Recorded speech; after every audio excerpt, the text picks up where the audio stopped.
Hi, I'm Sam Pauley from Prosperity Grove. Today, I'm going to teach my 46 years of soil science and agronomy skills to you in a nutshell in terms of how to amend your soils. This is one of the most common questions I'm asked when I give lectures for garden clubs or people email me questions about gardening, and I think it's one of the major weak points in people's gardening skills and producing food for themselves. If you can get some kind of free or very cheap potting soil, we actually had a big load of free soil at the local soil yard, so I got some of that a while back, but it was really sterile. It had been leached out, it had already been used, and so the question I get is, well, how do you bring life back into that soil? First thing I do is I rake my hands through it and I get rocks and sticks out of it. I don't want that junk taking up precious space in a pot where I'm going to be growing some radishes or carrots or whatever. And each cubic inch of soil space is critical in a confined compartment like this, because you want to supply as much water and as much nutrients as possible to that precious plant. When I get a dead, sterile soil, I want to get some organic matter back into that soil immediately. First thing I do is I get some compost. You can make your own. Somebody has some excess, you can get it from them, or you can buy it. And pound for pound, it's one of the best things you can invest in is compost. Relatively inexpensive. If you can get it in bulk, if you're doing a lot of gardening, go buy a cubic yard of it at the local compost facility, but bags of it will work.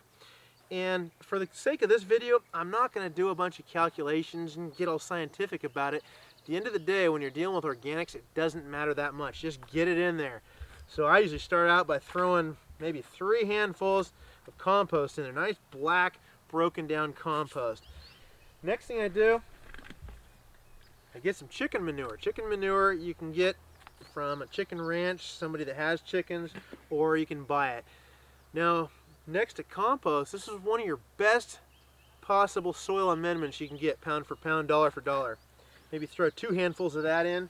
A little hotter than the compost. I don't want to put too much, but really it's good stuff, and it's typically dry and broken down. The third material, and you don't have to have all these, I'm just throwing out kind of the best of the best and bringing 46 years of soil science down to a nutshell for you.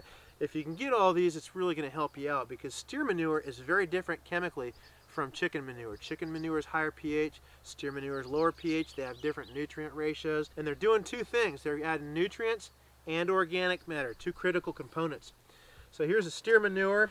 You can do really probably 3 handfuls. So I did 3, 2, and 2. 2 of the chicken, 3 of the other 2 components. And then I'm going to mix this all up. Just mix it real good with my hands. If you're freaked out about manure, just wear some gloves. Not a big deal. Okay, so that's my major organic base to my soil mix. And I actually do this exact same thing with my lawn soil. We go out and we'll dig up a chunk of lawn, roll the sod over, and then dig the topsoil out, throw it in this tub, and do this same regime. And so this is an excellent example. It's very metaphorical for how we understand the principles of soil science, the principles of agriculture, and then we apply that to create food to feed ourselves. And we can take that metaphor out into our lives, our families, our communities. So the next critical thing after our organics is the white stuff. Now, not everybody in the world or country or state is going to want the white stuff. The white stuff is lime. It's not gypsum, it's lime, and this adjusts the pH.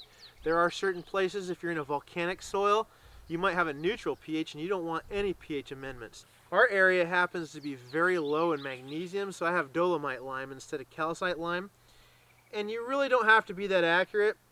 For the video, I'm not wearing a mask. Normally I'd be wearing a mask, or I make sure I'm upwind, because you don't want to be breathing this stuff. I kind of hold my breath.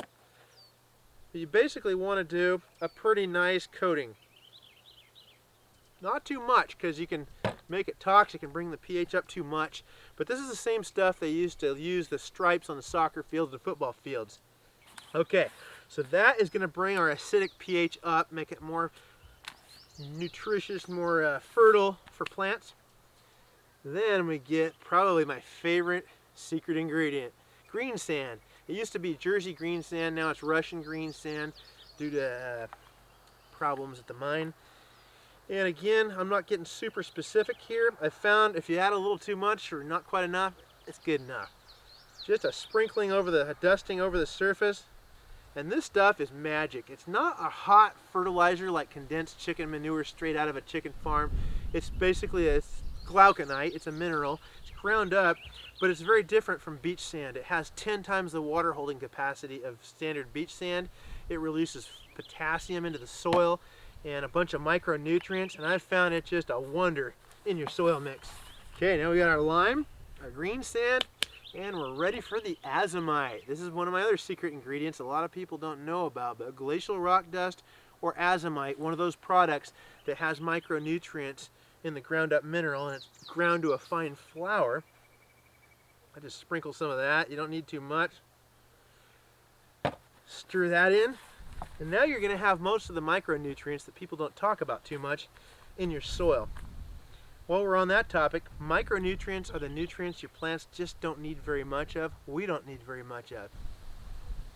You see this stuff black? This is humate. This is humate plus, and a lot of the humic acid type products, humic and fulvic acids, they're another organic product, but they're quite a bit different from your manures and your compost.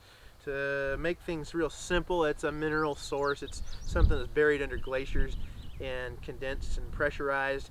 A lot of the products are super expensive, but if you get a full sack of Humate Plus, it's pretty cheap. And this adds to your nutrient and water holding capacity in your soil. And the final thing is some kind of fertilizer. And you can go everything from the most inorganic synthetic chemical, the blue Miracle-Gro, or you can get, this is actually a Miracle-Gro product, but it's their Performance Organic series. This stuff's pretty magic, I have to say. I've been really happy with it. You can get, Fox Farm has all kinds of products. There's a lot of different brands in the market. I've never actually found one that was bad. They all seem to work. So I take this and I just kind of gently sprinkle it. Not too much, especially when the plants are starting out. What'll happen now, this is organic. It's not just going to be instantly soluble and leach right out and contaminate the groundwater, destroy the soil, and cause problems. And this is where the redemptive stewardship concept comes in. We want to take care of this soil in our pot, and we want to take care of the earth underneath it. We don't want to contaminate the groundwater and hurt the environment. And put a little bit more of this down a couple weeks into the season, and you space it out. You don't dump it all at once. Now that we have this potting soil mix all made up, we just fill our pot. You have fennel, root crops of any kind, lettuces, kale, pretty much any garden vegetable will grow in a pot. And one of the best sources of information you can find is on the seed packet itself, but you don't have to follow that exactly. But hopefully you've learned something with the basics of soil amending and given you some ideas of some materials you can use to really increase the water holding, the nutrient supply capacity of your soil, and the overall ecological health to grow your own food. Check out our website at www.prosperitygrove.com and follow us as we bring more resources and videos and blogs your way so you can learn how to start reclaiming our culture, our hearts, and the ground. Thanks. Have a great day.